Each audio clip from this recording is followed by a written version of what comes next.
तेजी से गिर नहीं सकता। अरे नेपाल का रुपया नहीं गिरता है, बांग्लादेश की करेंसी नहीं गिरती है, पाकिस्तान की करेंसी नहीं गिरती, श्रीलंका की करेंसी नहीं गिरती। क्या कारण है हिंदुस्तान का रुपया पतला होता जा रहा है? ये जवाब देना पड़ेगा आपको। देश आपसे जवाब मांग रहा है। नमस्कार, हमारे चैनल में आपका स्वागत है। मैं हूं रामचंद्र मौर्य। तो साथियों, आपने देखा आज के प्रधानमंत्री और 2013-14 के गुजरात के मुख्यमंत्री प्रधानमंत्री नरेंद्र मोदी, रुपया जब 57 पर हो गया था, मतलब कि 57 रुपये $1 के हो गए थे, उस समय 2014 में चुनाव होने के पहले प्रधानमंत्री नरेंद्र मोदी ने ये भाषण दिया था और इसमें मनमोहन सरकार को जिम्मेदार ठहराया था। सिर्फ इतना ही नहीं बल्कि भाषण ये बहुत देर तक चला और इन्होंने कहा कि जब सरकार गिरती है तो डॉलर भी गिरता है और सरकार की जब इज्जत गिरती है तभी डॉलर भी गिरता है। तो इस तरह से प्रधानमंत्री नरेंद्र मोदी ने आज के प्रधानमंत्री, तत्कालीन मुख्यमंत्री, अब उनका यही वीडियो सोशल मीडिया में, यूट्यूब चैनलों पर लोग उन्हें ही दिखा रहे हैं, उन्हें हैशटैग कर रहे हैं। मतलब प्रधानमंत्री नरेंद्र मोदी जिस बात का विरोध कर रहे थे और जिस बात के लिए मनमोहन सरकार को कटघरे में खड़ा कर रहे थे, आज वही उसी कटघरे में खुद खड़े हो रहे हैं और देश को जवाब नहीं दे पा रहे हैं। और पूरा देश परेशान है जब से रुपया 80 पार हो गया है। 2014 में प्रधानमंत्री नरेंद्र मोदी ने नारा दिया था, अब की बार मोदी सरकार, और 15 लाख, बहुत से नारे थे, अच्छे दिन आएंगे, बहुत से नारे थे, जुमले थे, और अब वे जुमले उनके खिलाफ काम कर रहे हैं। 8 साल बीत चुके हैं प्रधानमंत्री के और इन 8 सालों में डॉलर के मुकाबले रुपया गिरता ही गया है। आपको मालूम होना चाहिए कि जब भारतीय जनता पार्टी की सरकार जो 1999 में बनी थी, 2004 तक चली है, अटल बिहारी वाजपेयी प्रधानमंत्री थे, तो उस समय सिर्फ 2 रुपये डॉलर में बढ़ोतरी हुई थी और उसके बाद पूरे 5 साल तक, उसके बाद मनमोहन सरकार बनती है 2004 में और 2004 से 14 तक रहती है। तो इन 10 सालों में लगभग 13% की बढ़ोतरी होती है। इसकी वजह ये थी कि इसी बीच में विश्व में आर्थिक मंदी का दौर आ गया था और उस आर्थिक मंदी के दौर से अर्थशास्त्री प्रधानमंत्री मनमोहन सिंह ने जिस तरह से देश को उबारा था आर्थिक मंदी से, उसकी बहुत सराहना की गई थी, भारत में ही नहीं बल्कि विदेशों में। और अगर आज के प्रधानमंत्री होते तो उस समय ही अर्थव्यवस्था को ले डूबते, क्योंकि इनके पास न कोई जानकारी है, न कोई अध्ययन है और न इनके आर्थिक सलाहकार ही कारगर लगते हैं।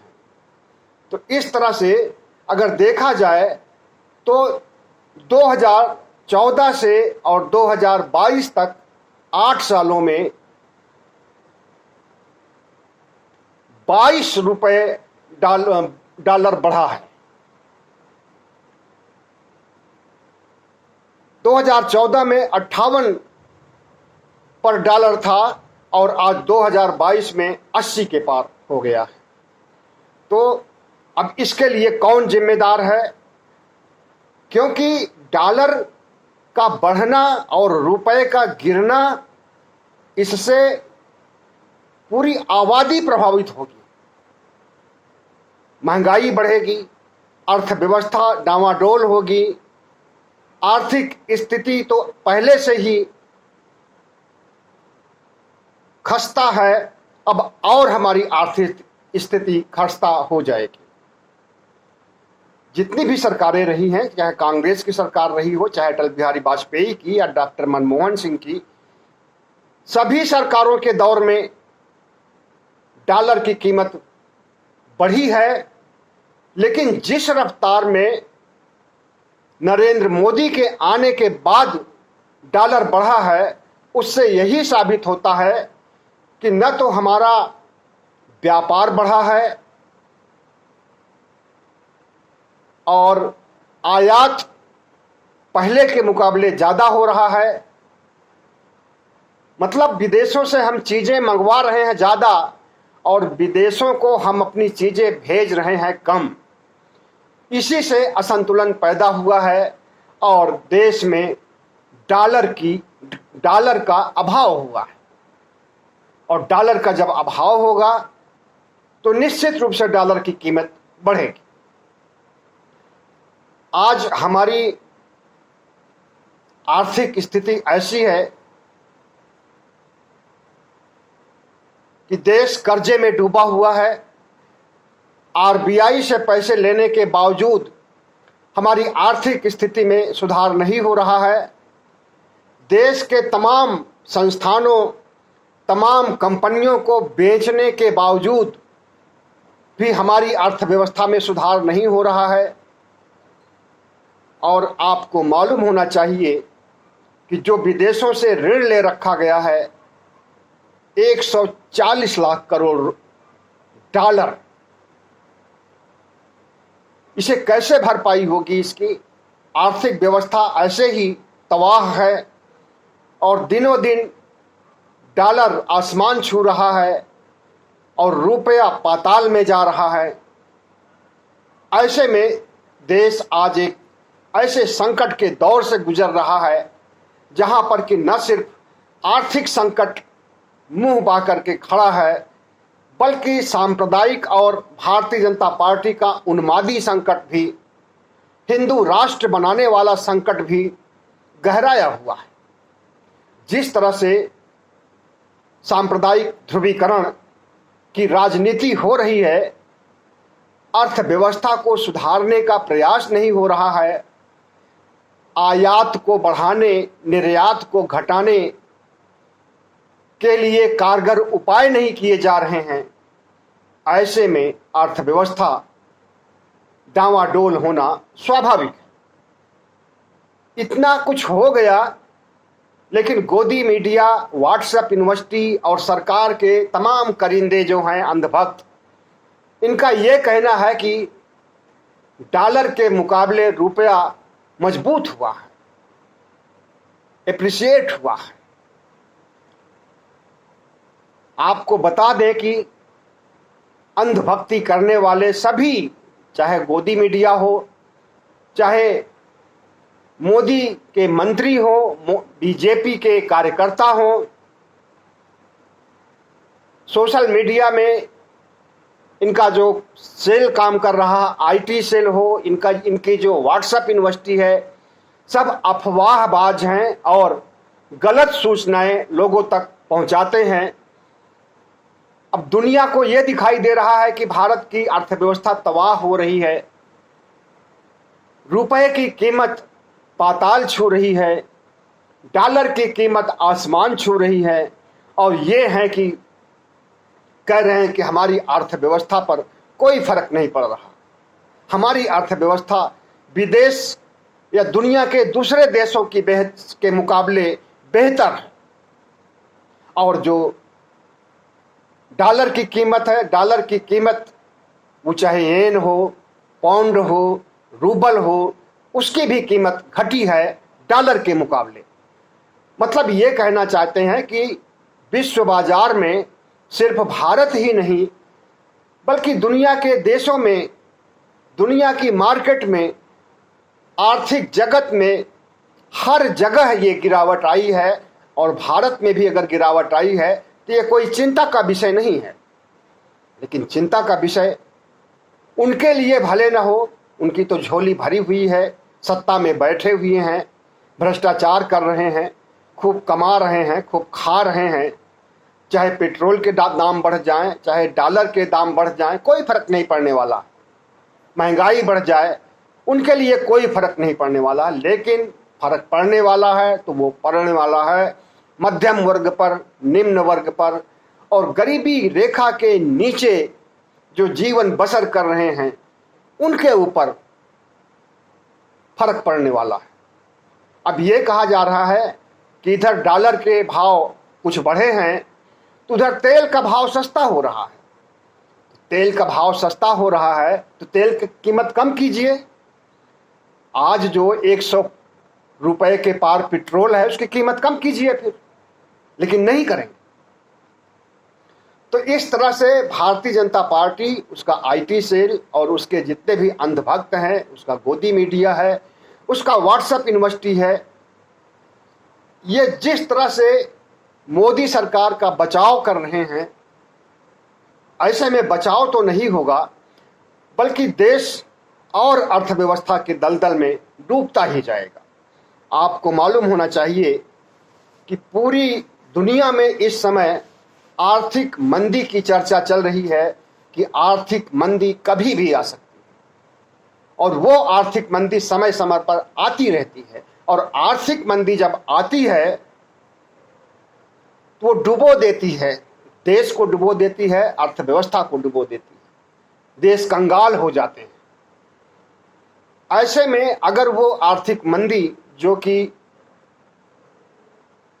इस सदी के शुरुआत में 2001 के बाद और 2010 तक आर्थिक मंदी का दौर रहा है, अगर वैसी आर्थिक मंदी होगी तो उस समय हमारे पास एक कुशल अर्थशास्त्री, पीएचडी किए हुए अर्थशास्त्र में मनमोहन सिंह थे, डॉक्टर मनमोहन सिंह। उन्होंने आर्थिक मंदी के दौर से हमें उबारा था, और आर्थिक मंदी के दौर में हमारा जो डॉलर था, डॉलर की कीमत 59 रुपए हो गई थी।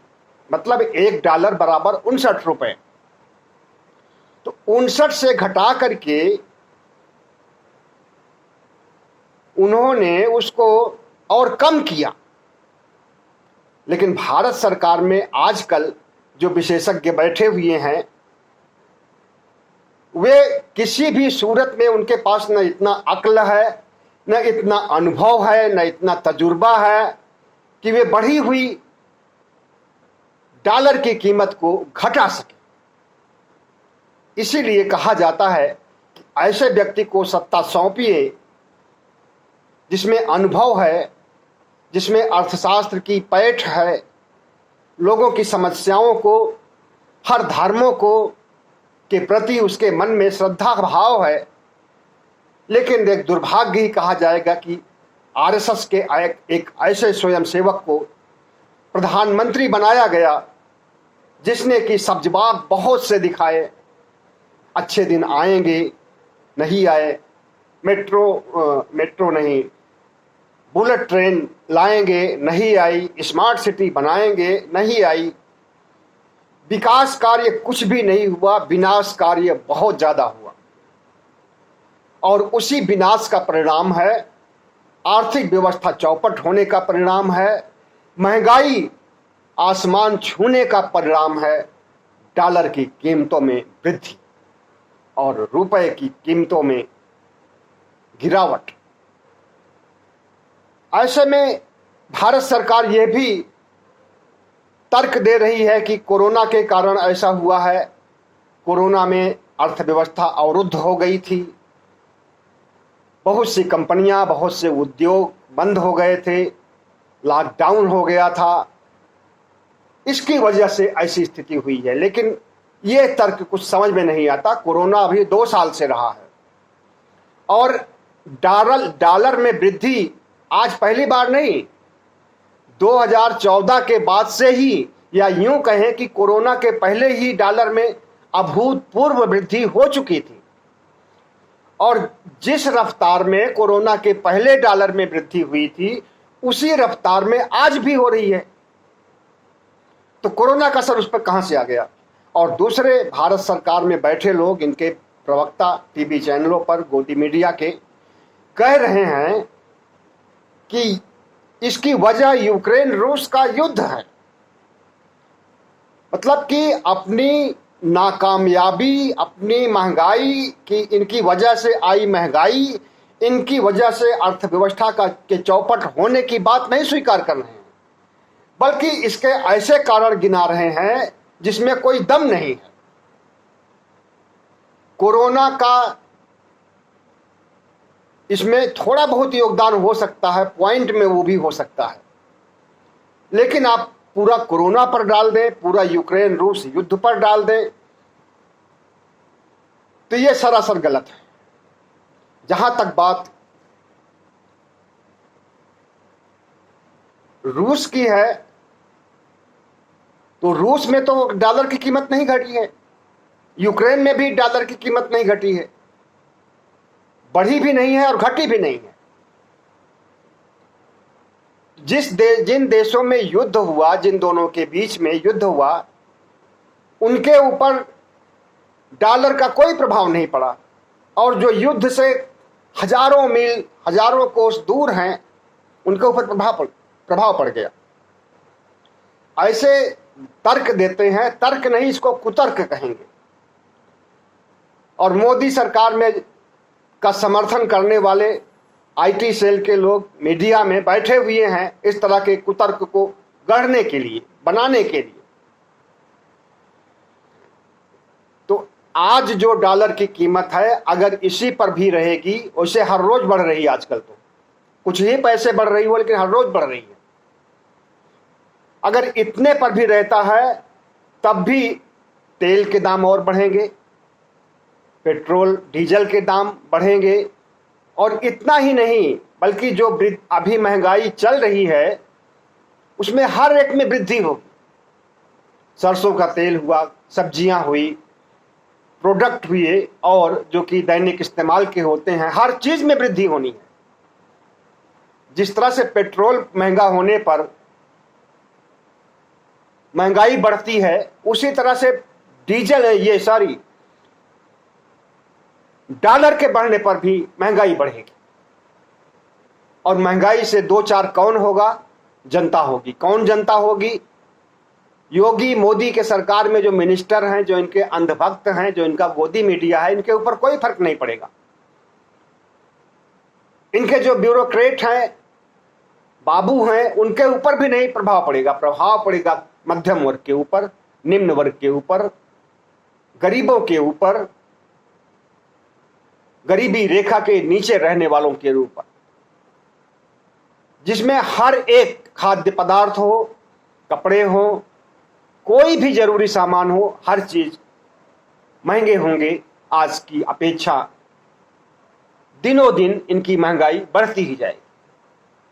तो भारत सरकार डॉलर की वृद्धि पर रोक के लिए तौर तरीके अपनाने के बजाय, चिंतन करने के बजाय निश्चिंत बैठी है और कुतर्क गढ़ रही है कि ऐसा तो दुनिया के देशों में हुआ है, हमारे यहां भी हुआ है, इससे अर्थव्यवस्था पर कोई प्रभाव नहीं पड़ने वाला है।